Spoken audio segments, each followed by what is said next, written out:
जय श्री राधे। वृंदावन एक पवित्र भूमि जहाँ पर कदम कदम पर श्री कृष्ण की लीलाएं आज भी जीवान प्रतीत होती है। आज हम आपको लेके चलेंगे उस अद्भुत कथा की ओर जहाँ बाल गोपाल ने किया था महाविनाशी कालिया नाग का दमन। एक ऐसी लीला जो दर्शाती है जब भगवान स्वयं अवतारित होते हैं तो अधर्म की कोई शक्ति उनका सामना नहीं कर सकती। प्राचीन काल में यमुना नदी के जल में एक अत्यंत विषैला नाग वास करता था। नाम था कालिया नाग। उसके विष से यमुना का जल दूषित हो चुका था। पशु पक्षी पेड़ पौधे सब मुरझा गए थे। गोकुलवासी भयभीत थे। कोई उस जल के समीप भी नहीं जाता था। एक दिन श्री कृष्ण अपने सखाओं के संग खेलते खेलते यमुना तट पर पहुँचे।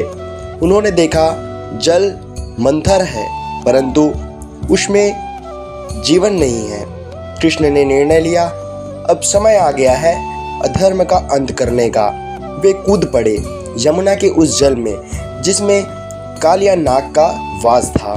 नागराज कालिया ने श्री कृष्ण को लपेट लिया, लेकिन यह कोई साधारण बालक नहीं था। यह तो स्वयं परम ब्रह्मा का अवतार था। कृष्ण ने अपने कमल जैसे चरणों से कालिया के सिर पर नृत्य करना शुरू किया। हर पग के साथ कालिया नाग की अहंकार चूर चूर होती गई। उसके फनों पर जब श्री कृष्ण नृत्य कर रहे थे तब देवताओं ने पुष्प वृष्टि की। गगन गुंज उठा, नंद के लाल की जय हो।